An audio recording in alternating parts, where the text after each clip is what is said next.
لقد كثر المنتسبون إلى الدعوة في هذه الأيام، مما يتطلب معرفة وتعيين الحقيقين من أهل العلم بتوجيه الأمة وشبابها إلى منهج الحق والصواب. فمن هم العلماء الذين تنصح الشباب بالاستفادة منهم ومتابعة دروسهم وأشرطهم المسجلة وأخذ العلم عنهم والرجوع إليهم في الملمات والنوازل وأوقات حدوث الفتن؟ الدعوة إلى الله أمر لا بد منه، والدين إنما قام على الدعوة والجهاد، على الدعوة والجهاد بعد العلم النافع.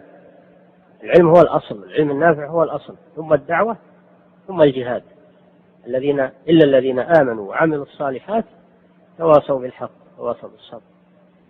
فالإيمان يعني العلم بالله سبحانه وتعالى وبأسمائه وصفاته وعبادته، والعمل الصالح يكون فرعا على العلم النافع، لأن العمل لا بد أن يؤسس على علم.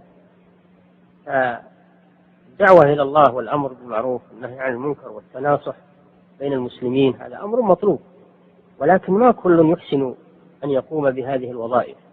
هذه الأمور لا يقوم بها إلا أهل العلم وأهل الرأي الناضج، لا يقوم بها أي واحد من الناس، لأنها أمور ثقيلة وأمور مهمة لا يدخل ويقوم بها إلا من هو مؤهل للقيام بها. ومن المصيبة اليوم أن باب الدعوة صار بابا واسعا كل يدخل منه ويتسمى بالدعوة، وقد يكون جاهلا لا يحسن الدعوة فيفسد أكثر مما يصلح، قد يكون متحمسا يأخذ الأمور بالعجلة والطيش فيتولد عن فعله من الشرور أكثر مما عالج وما قصد إصلاحه. بل ربما يكون ممن ينتسبون إلى الدعوة من لهم أهواء وأغراض يدعون إليها ويريدون تحقيقها على حساب الدعوة. ربما أن بعضهم يريد تضليل الناس والتشويش على أفكار الشباب باسم الدعوة وباسم الغيرة للدين، وهو يقصد خلاف ذلك، يقصد الانحراف بالشباب والانحراف بأفكار الناشئة وتنفير الشباب عن مجتمعهم وعن ولاة أمورهم وعن علمائهم، يأتيهم بطريق النصيحة وبطريق الدعوة في الظاهر وهذا قصده في الباطن، كحال المنافقين في هذه الأمة الذين يريدون بالناس الشر في صورة الخير. أضرب لذلك مثلا في أصحاب مسجد الضرار.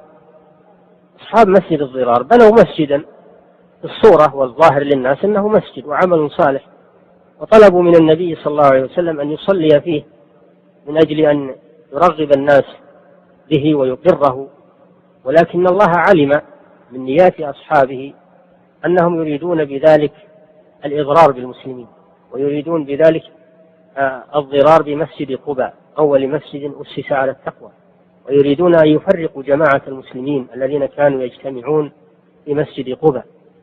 فبين الله لرسوله مكيدة هؤلاء وأنزل قوله تعالى: والذين اتخذوا مسجدا ضرارا وكفرا وتفريقا بين المؤمنين وإرصادا لمن حارب الله ورسوله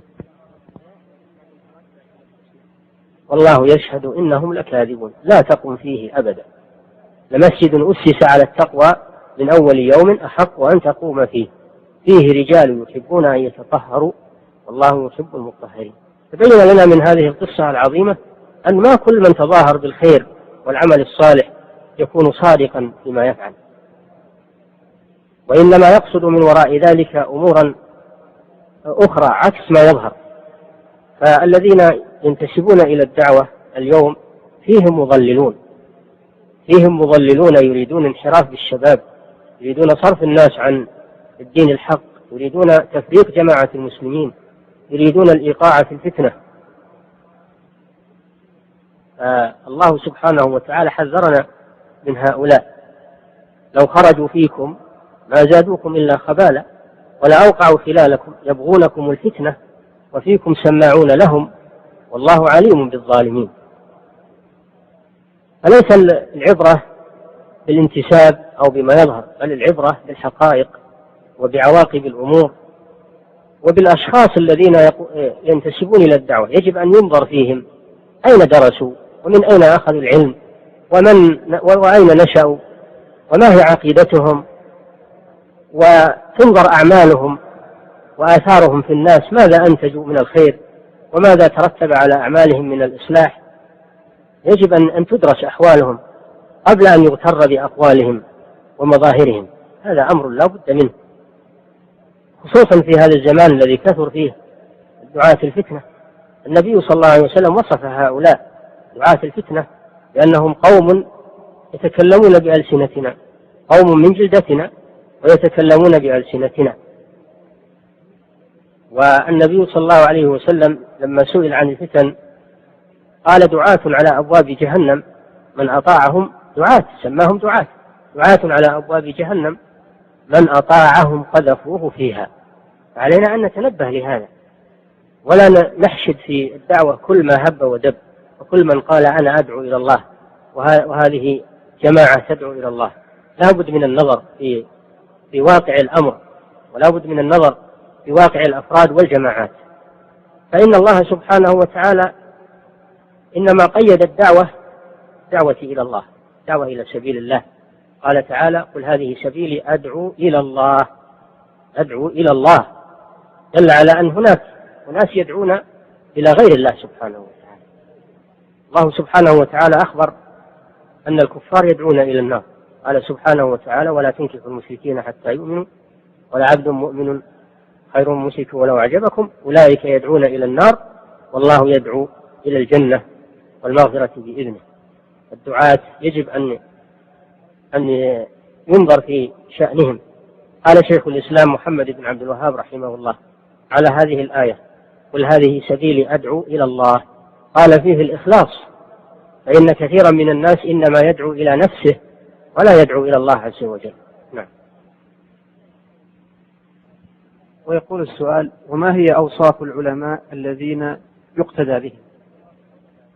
أوصاف العلماء الذين يقتدى بهم هم أهل العلم بالله سبحانه وتعالى الذين تفقهوا في كتاب الله وسنة رسوله صلى الله عليه وسلم وتحلوا بالعلم النافع، وكذلك يتحلون بالعمل الصالح. يعني الذين يقتدى بهم هم الذين جمعوا بين الأمرين، بين العلم النافع والعمل الصالح. فلا يقتدى بعالم لا يعمل بعلمه، ولا يقتدى بجاهل ليس عنده علم، لا يقتدى إلا بمن جمع بين الأمرين، العلم النافع والعمل الصالح. وبالنسبة لمن يقتدى بهم في بلادنا ومن تؤخذ أشرطتهم ودروسهم وهم كثيرون ولله الحمد، معروفون عند الناس لا يجهلهم أحد، لا الحاضرة ولا البادية ولا الكبار ولا الصغار، يعرفون أهل العلم الذين يصدر عن أقوالهم ويقتدى بأفعالهم. هم القائمون بأعمال هذه الأمة من الفتوى والقضاء والتدريس وغير ذلك، الذين عرف عنهم العلم وعرف عنهم التقى والورع.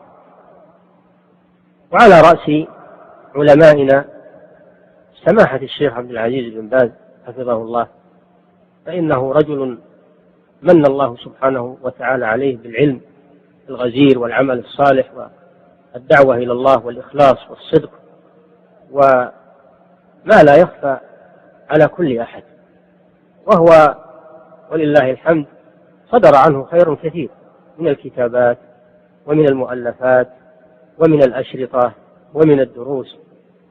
وكذلك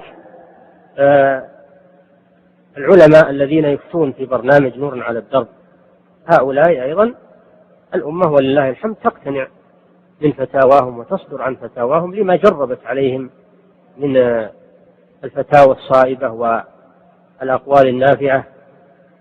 سماحة الشيخ عبد العزيز بن باز، فضيلة الشيخ محمد بن صالح العثيمين، أصحاب الفضيلة في القضاة، لأنه لا يشتغل بالقضاء ويثق الناس منه في دمائهم وأموالهم وفروجهم إلا وهم يثقون من علمه وعن القضاة في المحاكم أيضا ممن يوثق بهم، لأن ولي الأمر ائتمنهم والأمة أيضا ائتمنتهم على هذه الأمور. كذلك من العلماء البارزين الذين لهم قدم في الدعوة فضيلة الشيخ عبد المحسن العباد، فضيلة الشيخ ربيع هادي، كذلك فضيلة الشيخ صالح السحيمي، كذلك فضيلة الشيخ محمد أمان الجامي. إن هؤلاء لهم جهود في الدعوة والإخلاص والرد على من يريدون الانحراف بالدعوة عن مسارها الصحيح، سواء عن قصد أو عن غير قصد. هؤلاء لهم تجارب ولهم خبرة ولهم صبر للأقوال ومعرفة الصحيح من السقيم. يجب أن تروج أشرطتهم ودروسهم وأن ينتفع بها، أن فيها فائدة كبيرة للمسلمين. وكل عالم لم يجرب عليه خطأ ولم يجرب عليه